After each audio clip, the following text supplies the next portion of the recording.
ya salió. Con respecto a Capeco, ya salió. Con respecto a la Sociedad Nacional de Hidrocarburos, digamos, ya salió. Creo que ya no está en ningún miembro, de todos ha salido. Congresista, culminó congresista García Belaunde. Congresista Jorge Castro. Tiene el uso de la palabra.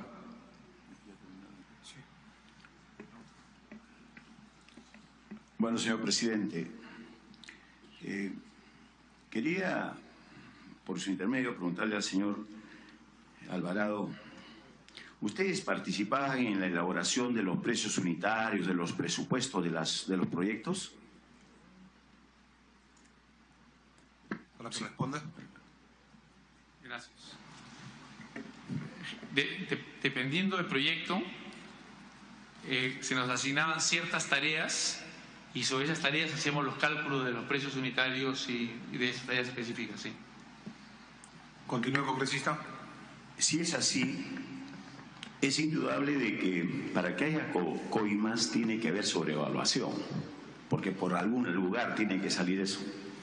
Entonces, si ustedes elaboraban precios unitarios, ¿cómo estima usted que hacía, o ustedes conversaban con ellos para elaborar los precios unitarios en términos inflados, o caso contrario, los señores de Odebrecht tenían que inflarlos? Alguien tenía que inflar, porque si no, ¿de dónde salía? De algún cuero tenían que salir las correas, ¿no? Para que responda el señor Alvarado.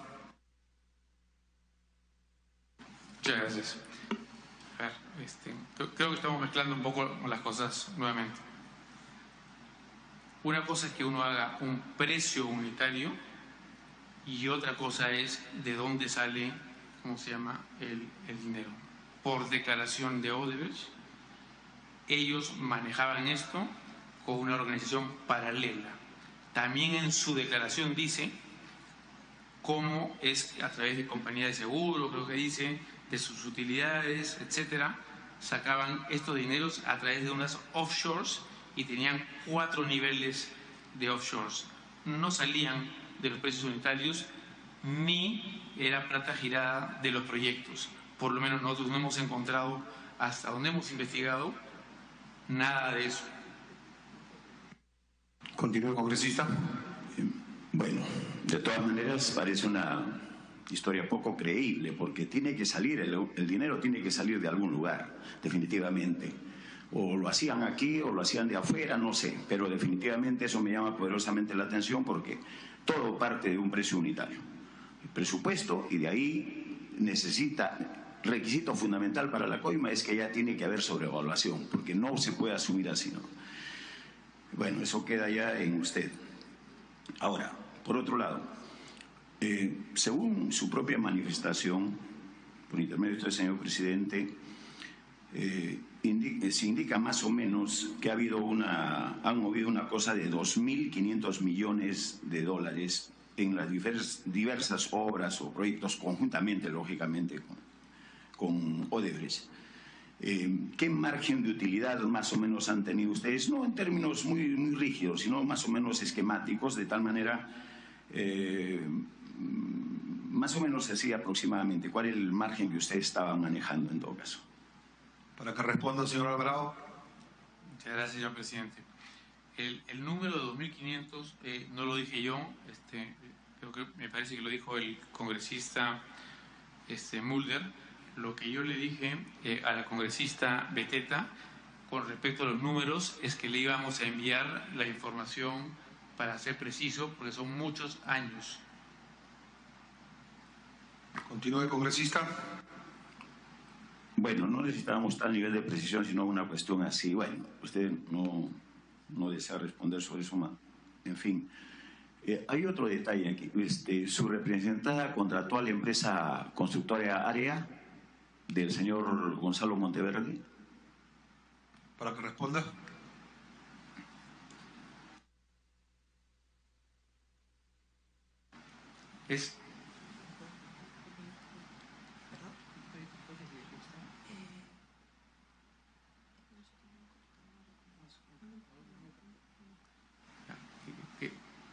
Esa pregunta nos la habían hecho antes, por eso que estaba haciendo la pregunta, y no estaba seguro si era la misma. Nosotros nunca hemos contratado con ellos. Tenemos Continúe, registro. congresista. Señor. Sí, una interrupción. Congresista Mauricio Mulder, ¿tiene la interrupción? Presidente, a una pregunta formulada por el congresista Castro, en el sentido de que de dónde salía el dinero del pago, el señor Alvarado nos ha contestado que eso estaba en una contabilidad paralela de la que no tenían conocimiento. Sin embargo, presidente, en la contabilidad real, no en la paralela, se simulaban pagos de coimas. Por ejemplo, eso lo encontró la comisión anterior. La empresa especialista en cambio de dólares y en traslado de dólares, Área SAC, es una empresa que giraba facturas a Odebrecht de supuestas ventas que se le hacían o de servicios que brindaba y que eran pagadas por Odebrecht formalmente a la empresa, pero en Panamá, en una empresa offshore.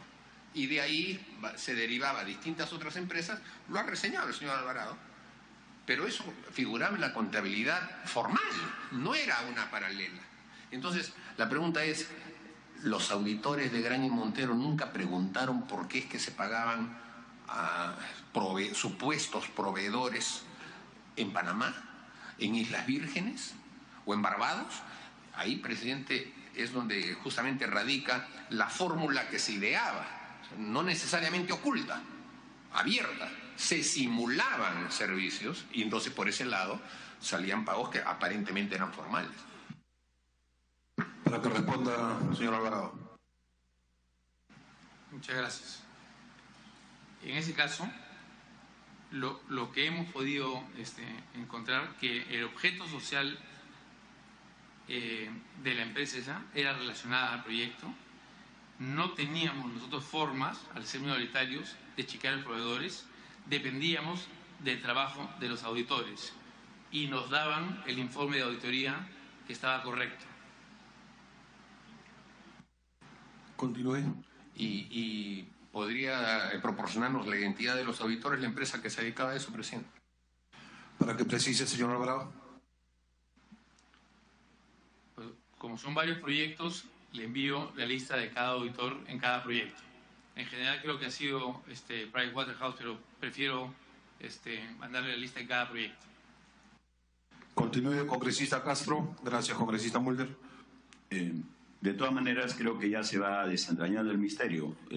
Tiene que salir de algún lugar, tiene que salir el dinero, y el dinero tenía que salir de los proyectos, no podía ser otra cosa, y de sobreevaluaciones, es de hecho. ¿Cómo lo hacían? Lo hacían girar por allá, por acá, pero de algún lugar tenían... Ahora, ahí estaría configurándose, si uno no revisa las auditorías, si uno cree en lo que le está dando el socio y asume también la responsabilidad. No solamente es una responsabilidad legal, no es una cosa simplemente de que, bueno, no sé cómo ustedes lo van a tomar, pero si la auditoría incluye lo que nosotros estamos pensando, ya es responsabilidad plena de ustedes también, señor Alvaro. No sé cómo ustedes lo irán a tomar hacia adelante. Pero hay otro tema que quiero indicar. Usted indica que han sido engañados. ¿Y cómo podría usted pensar que un engaño, está bien que lo engañe una vez, 2 veces, 3 veces, pero ya son varios años, y por lo tanto aquí hay un tema ya de utilidades? Ese engaño, entre comillas, ¿qué le representó porque ha habido una época de bonanza? Hoy están quejándose, por supuesto, pero en su momento ha tenido que generarle utilidades importantes. No sé, ¿qué le significó en todo caso a Graña y Montero esa sociedad? Porque de alguna manera ese consorcio le significó incluso valores más altos en las acciones de mercado, ¿no? O cualquier tipo de beneficios que han tenido, ¿no? Para que responda, señor Alvarado. Muchas gracias, señor presidente. Repito nuevamente lo que le dije a la congresista Beteta. Le vamos a enviar un cuadro, ¿no es cierto?, con las ganancias de los proyectos, porque es mucho tiempo y es difícil determinarlo año a año. Continúe, congresista. Bueno, en todo caso, en el caso de Área, de lo que se habló hacia el señor Gonzalo Monteverde, ¿cómo podía contratarse con una empresa que se formó con solo 2.000 soles? y no tenía experiencia en el rubro. O sea, eso también tiene que quedar considerado y ojalá que tengamos también toda la documentación correspondiente para determinar sobre ese tema. Muchas gracias, señor presidente. Gracias, congresista. Congresista Gino Costa tiene el uso de la palabra y luego la congresista Marisol Espinosa. Gracias, presidente. Me pide una interrupción el congresista. Congresista Salaverry tiene el uso de la palabra. Gracias, presidente. Bueno, me queda claro que el señor Alvarado ha venido, obviamente, con una estrategia de decir, como lo ha dicho la congresista Alcorta, yo no sé nada. Pero los que sí han debido de saber algo son quienes tuvieron a cargo la decisión de ir en consorcio con una empresa cuestionada, porque ya en el 2014, cuando ustedes se consorcian para la línea 2 con Odebrecht, ya todo el mundo sabía los problemas en los que se encontraba Odebrecht en el Brasil. Mi pregunta es muy sencilla. ¿A qué nivel de la empresa se toma esa decisión? ¿A nivel de gerencia general, gerencia de proyectos, a nivel de directorio? Y me podría responder para luego hacerle otra pregunta. Para que responda.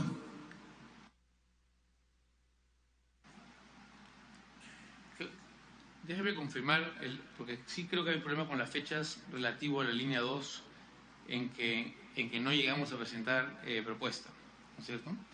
En ese momento, si no tengo mal recuerdo, no habían en ese momento el tema de, ¿cómo se llama? De la pero verifico las fechas y le digo. Ahora, la respuesta de a qué nivel se toman las decisiones depende del tamaño del proyecto y depende del tamaño de la inversión.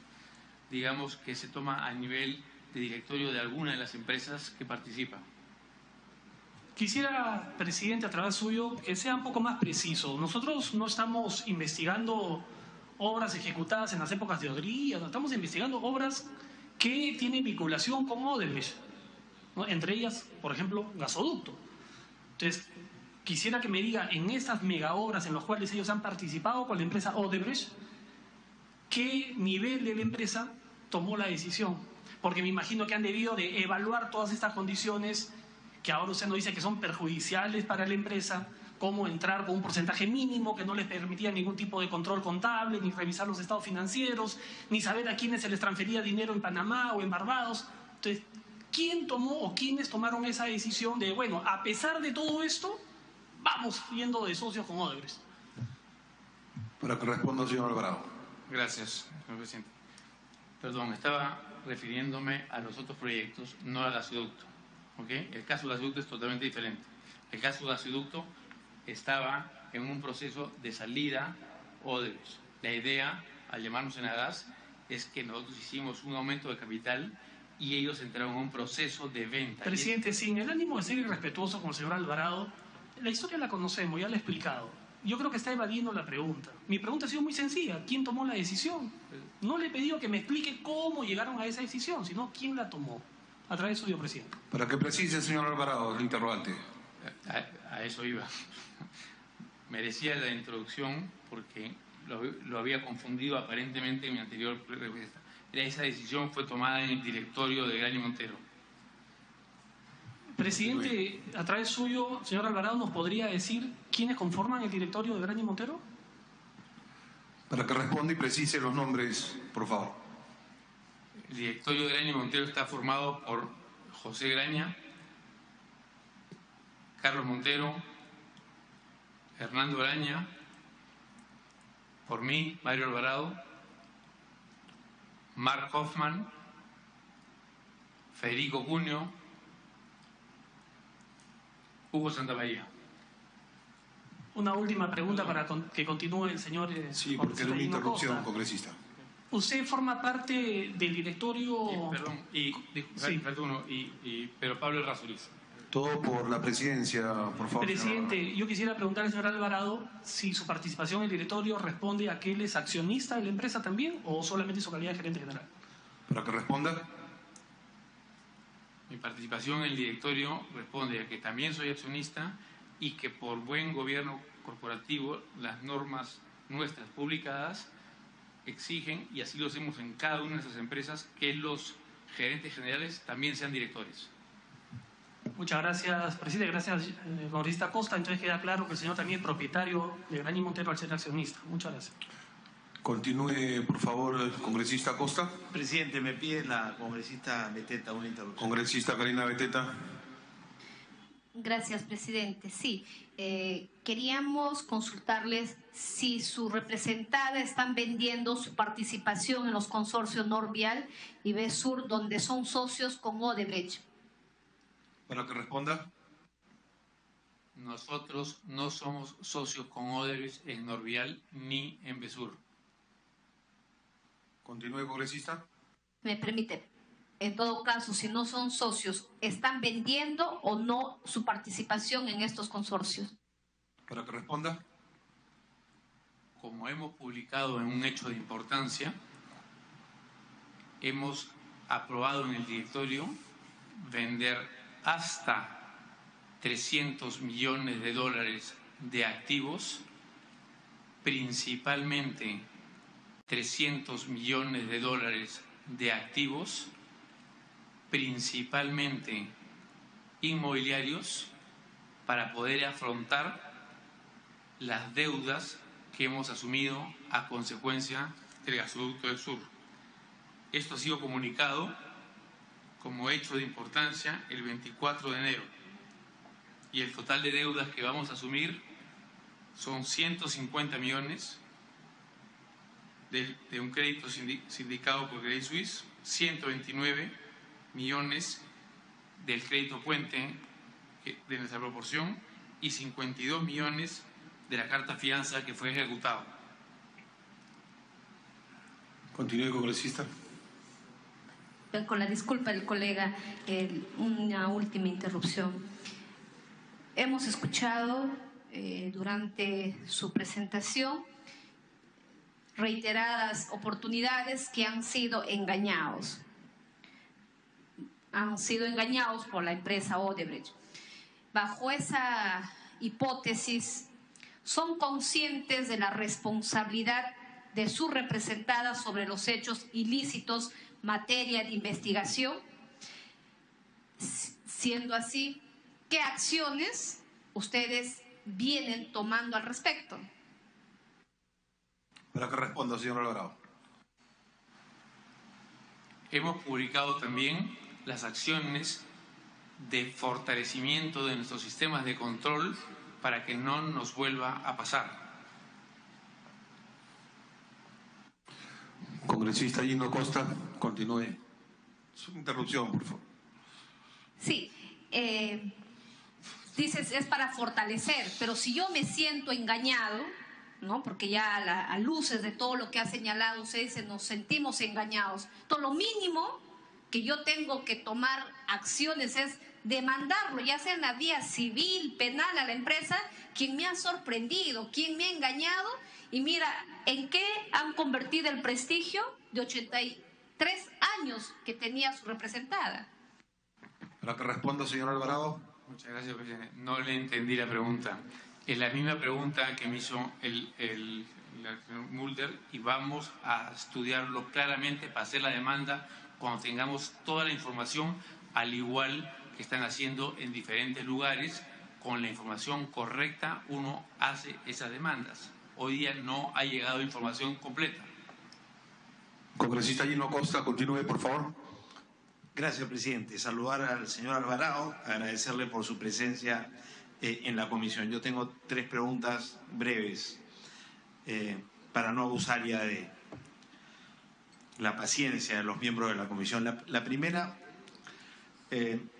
tiene que ver con la afirmación que usted hace, señor Alvarado, de que su asociación con Odebrecht ha limitado a 6 proyectos. Me pregunto si esa afirmación tiene que ver con el periodo 2004-2015 y si por tanto hubieron asociaciones con Odebrecht o otras empresas brasileñas hoy investigadas por esta comisión antes del 2004, la década del 90, por ejemplo. ¿Se está refiriendo exclusivamente al periodo 2004-2015 o en general a la presencia de esas empresas brasileñas en el Perú, que data, según estamos informados, del año 79? Para que responda, señor Alvarado. Me estoy refiriendo en general. La referencia que hago a ese periodo es con respecto a las ventas, dado que ellos han publicado esa información. Pero en general, los 6 proyectos es la historia que hemos tenido con alguna de esas empresas. No tienen ninguna otra asociación, digamos, anterior al 2004 con ninguna de esas empresas. Para que responda.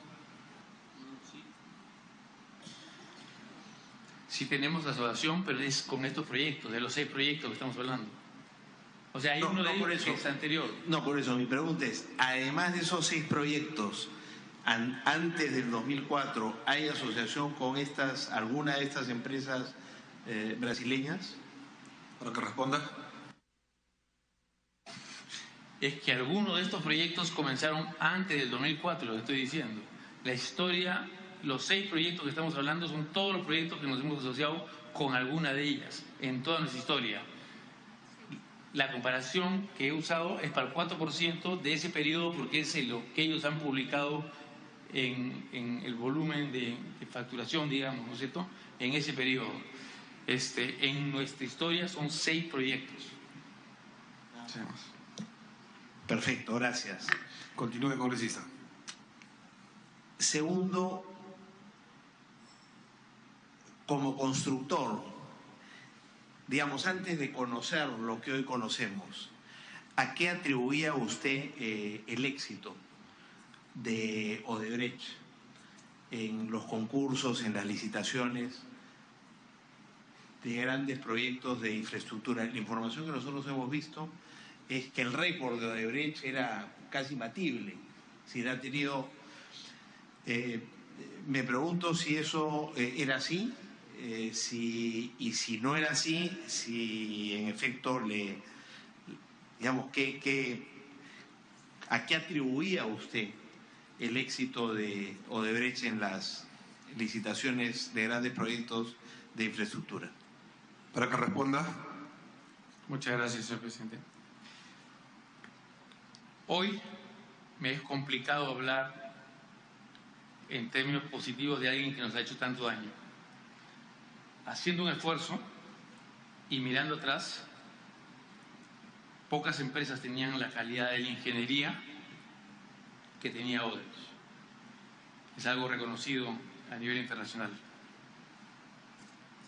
No lo quiero, dado la molestia que significa hoy día, pero es un hecho que tenía una ingeniería de primer nivel. Ahora, usted y yo, nosotros también hemos escuchado la misma afirmación, pero también muchos sostenían que el éxito de Odebrecht y que las empresas brasileñas tenía que ver con que no era muy limpia, ¿no es cierto?, en la manera como concursaban.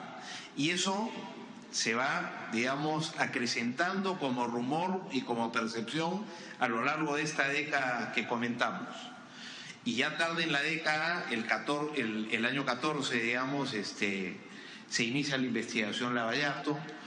El año 15 es detenido Marcelo Odebrecht. Lo que llama la atención, por supuesto, es que para ustedes metidos en este negocio y trabajando tan cerca de ellos,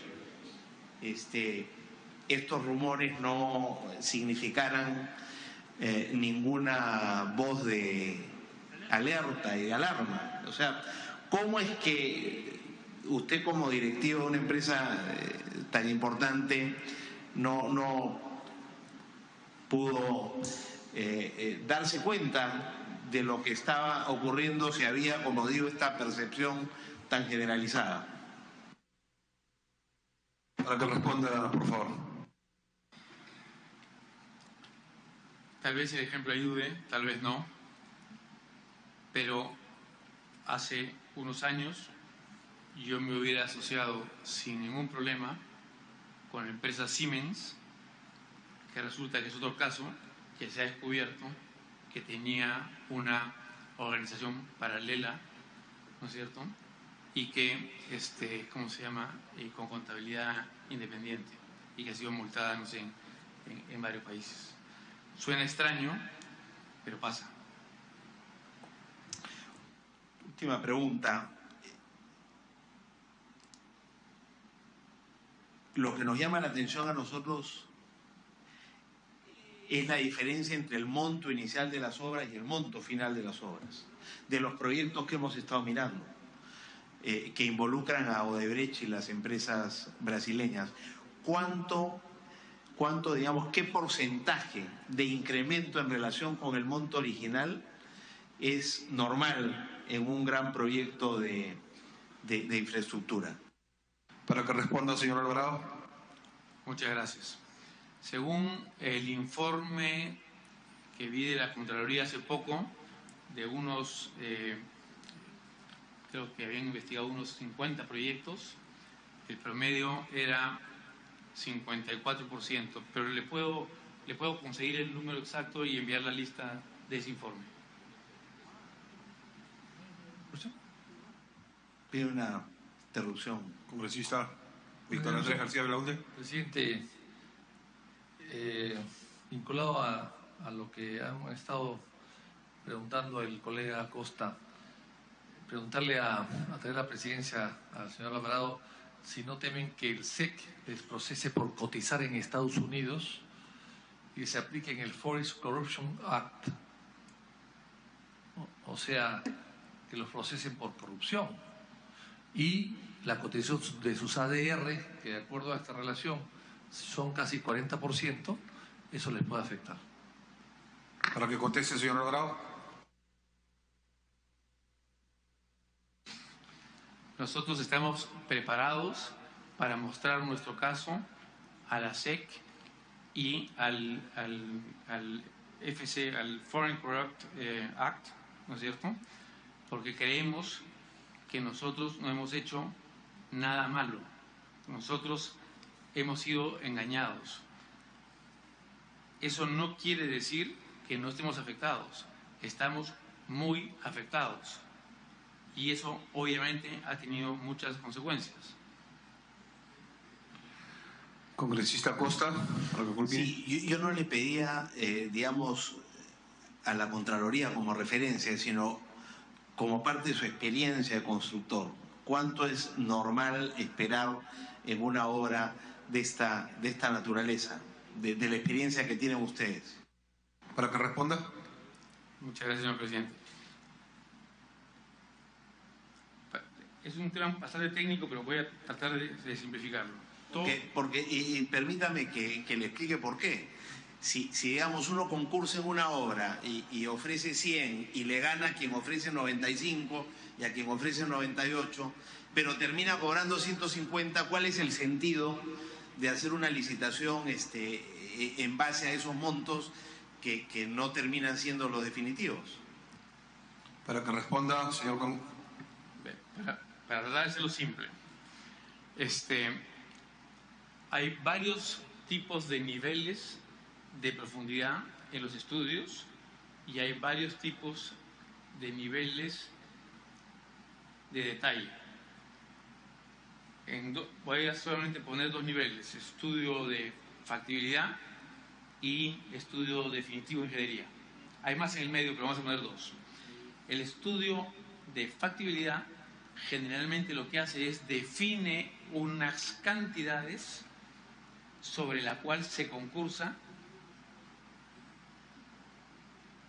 Se define unas cantidades sobre la cual se concursa y uno pone los precios.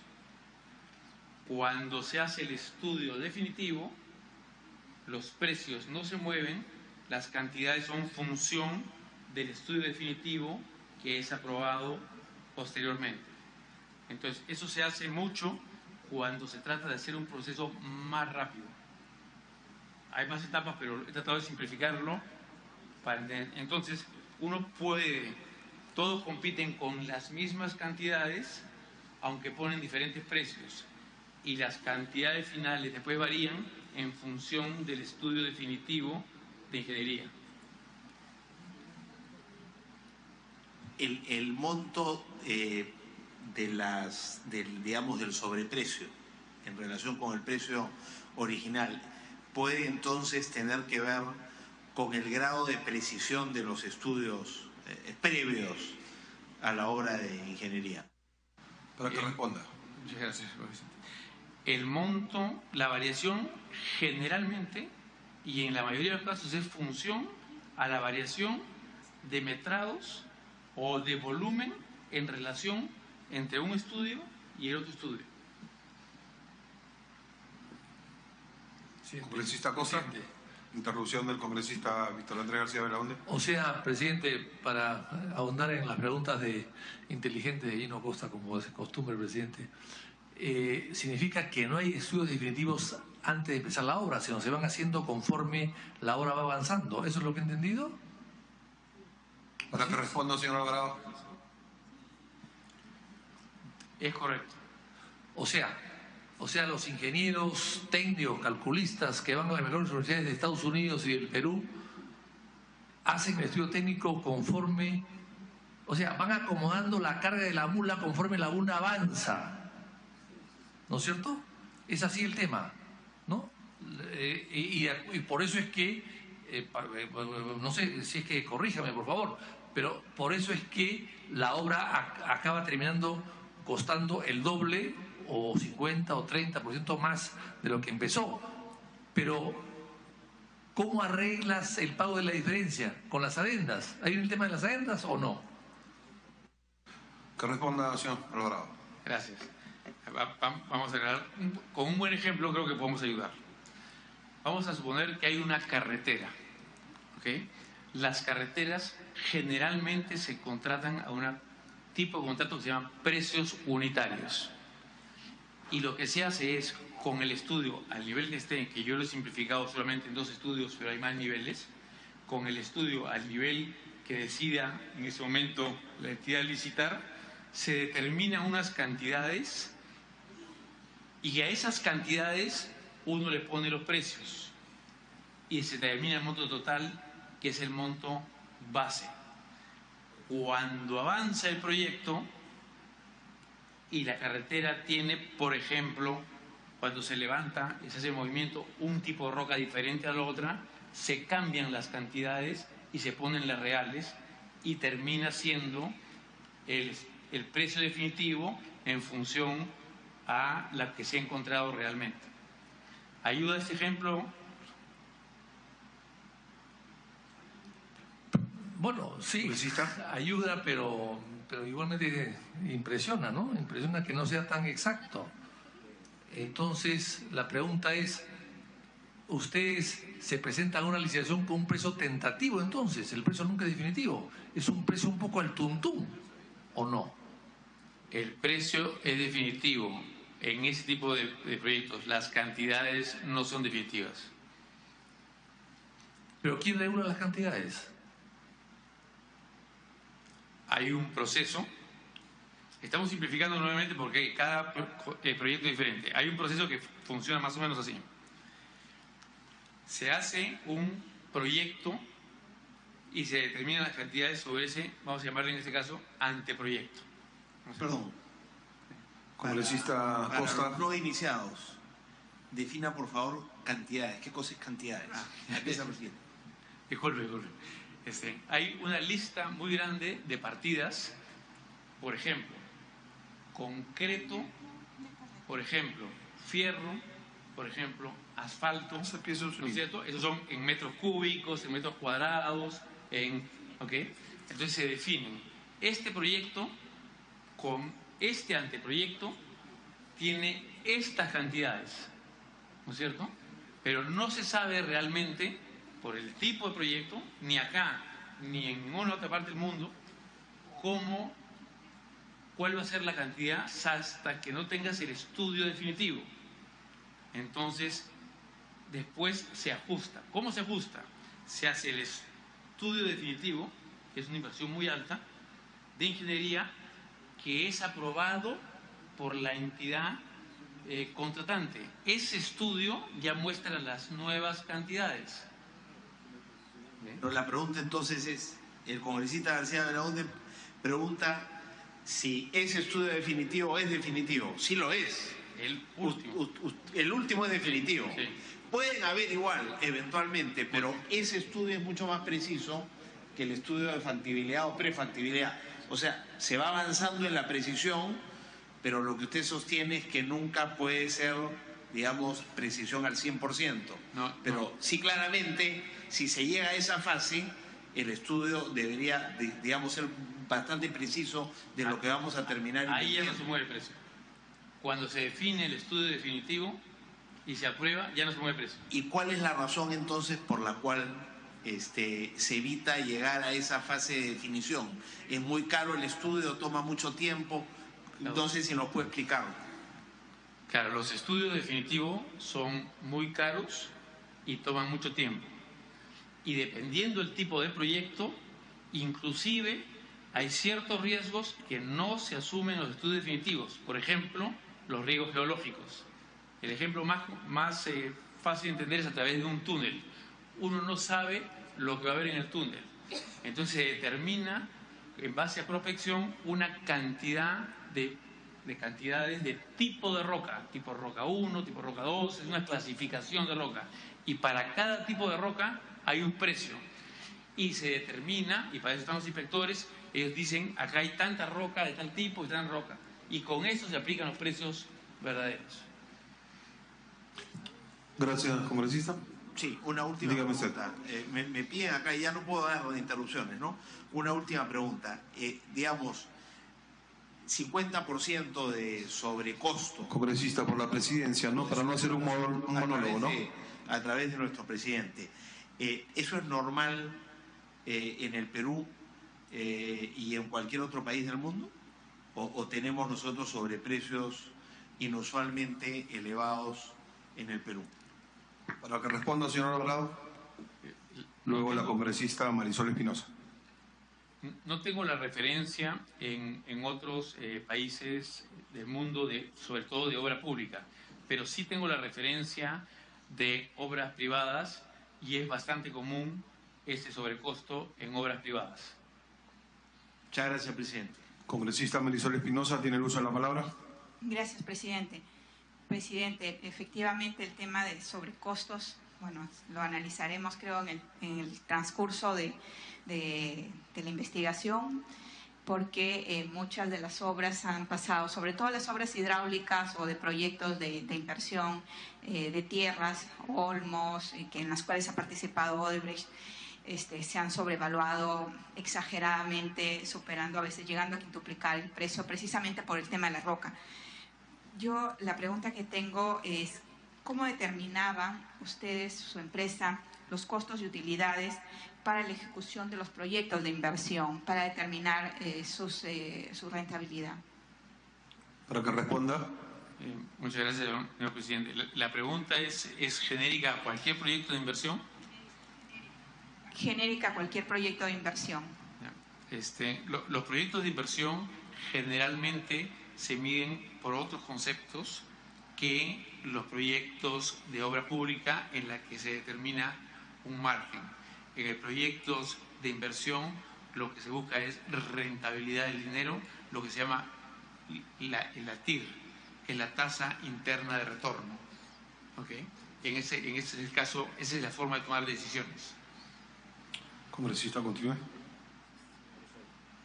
¿Su representada tenía conocimiento de los gastos que realizaba Odebrecht a través de la división de operaciones estructuradas? Para que responda.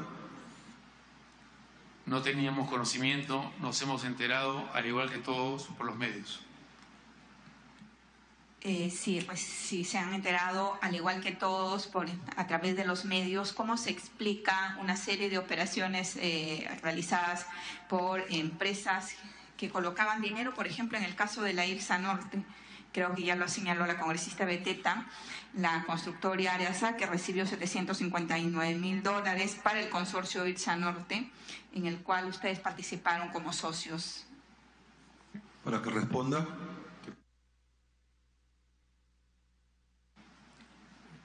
Me parece que respondí a esa pregunta. Nosotros hacíamos unas tareas específicas, esa era nuestra labor, y recibíamos unos estados auditados y era muy difícil determinar ese tipo de operaciones. Congresista Jorge Castro, tiene una interrupción. Bueno, uno de los grandes problemas que tenemos aquí es justamente a raíz de las inquietudes del congresista Acosta, es de que lamentablemente en el Perú no estamos llegando a hacer los estudios definitivos, los estudios de ingeniería, y por eso es que estamos frente a una situación grave. Y por eso es que hoy contratamos por 1.000 millones y terminamos pagando 2.000, 3.000 o 4.000, porque como dice el señor Alvarado, con el cual yo no podría estar de acuerdo, porque esa no es la forma de trabajar. Comenzamos a hacer durante los estudios, los hacemos mientras vamos trabajando. Y eso es el problema. Por eso que se da la adenda 1, la adenda 2, la adenda 3 y al final de cuentas nunca se sabe cuánto cuesta. La forma de trabajar de manera correcta es llegar a los estudios definitivos, a los estudios de ingeniería, inclusive con riesgo geológico. Porque ahora con toda la tecnología que hay, los riesgos se han disminuido bastante. Pero bueno, en fin, lo que yo quiero dejar establecido de todas maneras que este es un tema que también tenemos que resolverlo nosotros en el Congreso, porque si no, caso contrario, va a suceder lo que está sucediendo con Chincheros, está sucediendo con el túnel 2, en la línea, creo, la línea 2 del metro, túneles que no se sabe cuánto van a terminar, solamente sabes con cuánto inicias y después se multiplica por 4, por 5 y al final de cuentas, para nosotros como Estado terminamos perdiéndolo todo, salvo que tenga usted alguna discrepancia, señor Alvarado. Para que responda. Gracias, señor presidente. Más que una pregunta, es un comentario. Estoy de acuerdo, es algo que siempre decimos. No se debe hacer lo que se está haciendo en el sentido de ahorrar en el proceso de ingeniería. Más aún, los concursos de ingeniería no deben ser hechos de la manera que están hechos al más bajo, porque lo que hacen es más ligero el concurso y más superficial. Cada vez lo van haciendo más superficial. Lo que hay que hacer es que los concursos de ingeniería sean más profundos para que el expediente técnico sea más válido, mucho más sustentado. Esa es una opinión en la que hemos estado recurrentemente opinando al respecto. Estamos de acuerdo con eso. Continúe, congresista Marisol Espinosa. Bueno, por su intermedio, señor presidente, señor Alvarado, usted ha señalado que su empresa tiene como buenas prácticas de gobierno corporativo. Habría que empezar por jalarle, no la oreja, sino despedir a los auditores que tiene, que ni siquiera se dio cuenta de dónde venía el dinero vía offshore para el tema de Irsa Norte.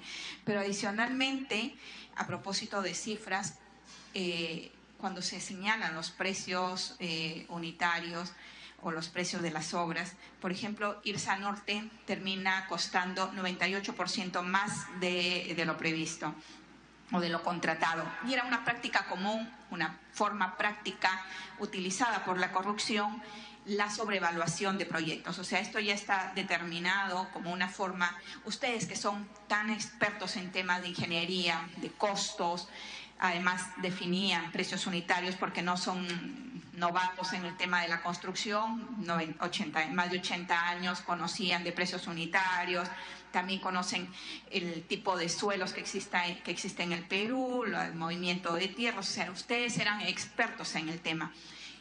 ¿Cómo así ustedes terminaban también sobrevaluando las obras porque tenían como socios de Odebrecht y Odebrecht sobrevaluaba las obras? ¿Ustedes no se dieron cuenta en esos momentos que había algún tipo de problema con esas sobrevaluaciones? Para que responda, señor Alvarado. Muchas gracias. No hemos visto sobrevaluación en nuestras tareas, no es el caso. Déjeme poner un ejemplo, de repente ayuda para entender, y acá le hablo de memoria. En la Cirsa Sur creo que hubieron 13 adendas. No, es que son varias Cirsas en las que participamos nosotros. No participamos en todas, estoy hablando de los tramos 2 y 3. ¿Ya? ¿No? Okay. De las cuales, si no me equivoco, 10 fueron solicitadas por el Estado, 2 por los bancos y 3 por el concesionario. Un ejemplo de adenda, por ejemplo, es sobre el río Madre de Dios había un puente que no era parte del contrato, que fue contratado a otra empresa y no lo terminó. ¿no? Y la adenda incluyó que se incorpore este contrato y que se haga el puente. Entonces no es sobre valoración, es una nueva parte del proyecto. ¿Me expliqué o no? Continúa, congresista. Muchas gracias. ¿En cuántos procesos de arbitraje participó su empresa? ¿Cuántos ganó? Para que responda. Consorciado con Odebrecht. Le tendría que enviar la respuesta cuando no lo sea. Se la apunto para enviarla. Solicitarle al señor presidente, por su intermedio, nos envíe la información. Igual, los estudios de abogados, ¿no? ¿Ustedes participaron o apoyaron campañas presidenciales, igual que Odebrecht? Para que responda. No, nosotros no apoyamos campañas presidenciales. No financiamos ni aportamos. Perdón, presidente. ¿Personalmente, como persona jurídica o como persona natural? Para que responda, la interrupción ha debido requerirla. Sí, para que conteste. Gracias, señor presidente. Estaba respondiendo como persona jurídica, pero aprovecho y también puedo responder como persona personal, yo, Mario Alvarado. No puedo responder por el resto.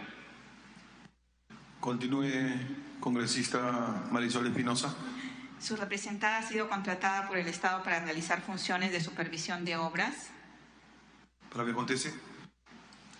Sí, tenga en cuenta que tenemos 26 empresas. Una de ellas se hace, no es su tema principal, pero una de ellas hace supervisión de obras. Continúe, congresista. ¿En qué obras se ha participado en la supervisión? ¿Recuerda? ¿Podría alcanzarnos la información, por favor? El exministro Cornejo manifestó el 22 de enero en una entrevista en Panorama que la línea del Metro de Lima tuvo dos partes. Una, la parte de la construcción, y otra, la parte de operación y mantenimiento, en las cuales su representada ha tenido participación. ¿Puede precisar si el señor Jorge Cuba formó parte de la operación y mantenimiento? Para que responda. Muchas gracias, señor presidente.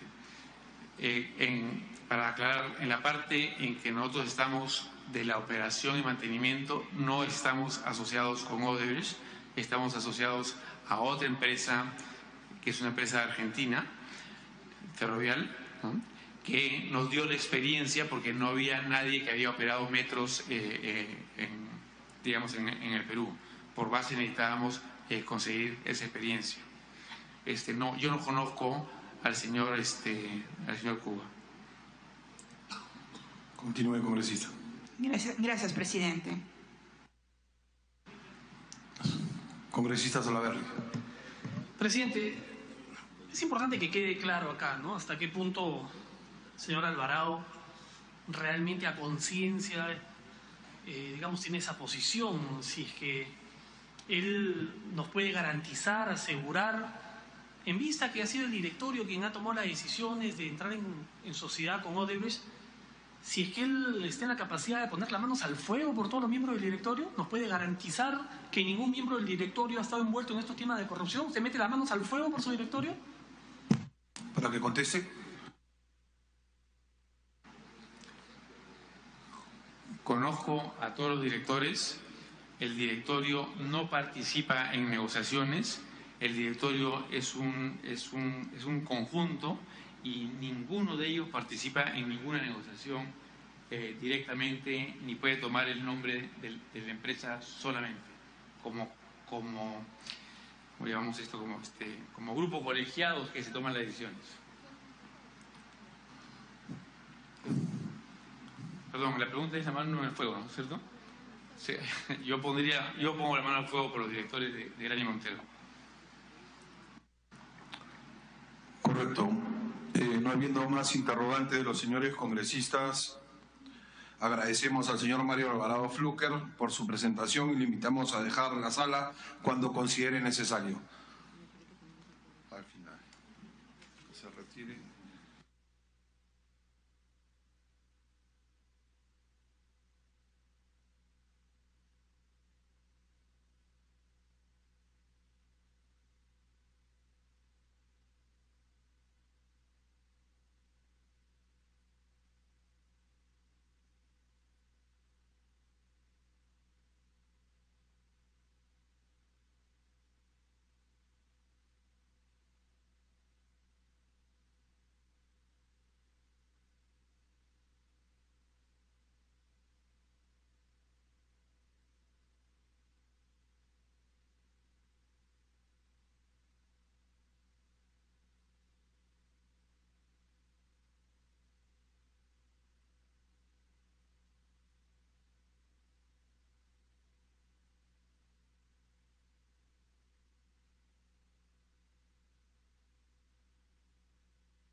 No almorcé nada hoy. Bueno, entonces, ¿qué? Bueno, continuamos con la sesión. Tenemos dos pedidos. Un pedido del congresista Mauricio Mulder Bedoya, se oficie al Ministerio de Energía y Minas a fin de que se sirva informar a la brevedad lo siguiente. Funcionarios que trabajaron en el Ministerio de Energía y Minas y otras instituciones públicas que tuvieron vinculación con la formulación de los contratos, empresas, materias de investigación, desde el 2008, personas naturales o jurídicas que intervinieron, estudios de abogados que participaron, consultorías emitidas, integrantes de los consorcios de personas naturales o jurídicas. Pedidos del congresista Víctor Andrés García Belaúnde, se invita al gobernador de la región Cusco, señor Edwin Licona, sobre las obras que administró, que otorgó a las empresas materia de investigación. Segundo, se oficia a la Contraloría para poner en conocimiento o alertarlos a fin de que tomen acciones del caso conforme a la comunicación remitida por el subgerente de Abastecimiento y Servicios Auxiliares del Gobierno Regional de Ancash, que no se halló el expediente de contratación y en la plataforma del SEACE no se encuentran los datos de los integrantes del comité que corresponde al proceso de selección internacional número 02/2010/OEI GRA de la obra de rehabilitación, mejoramiento de la construcción de la carretera Callejón de Huaylas, Chaca, San Luis. Los que estén a favor se sirvan levantando la mano. Aprobado por unanimidad. Consulto la dispensa de la aprobación del acta para tramitar los acuerdos de la presente sesión. No existiendo otros temas a tratar, se levanta la sesión, siendo las 8:55 horas del jueves 2 de febrero de 2007, una sesión de 5 horas aproximadamente. Gracias, señores congresistas.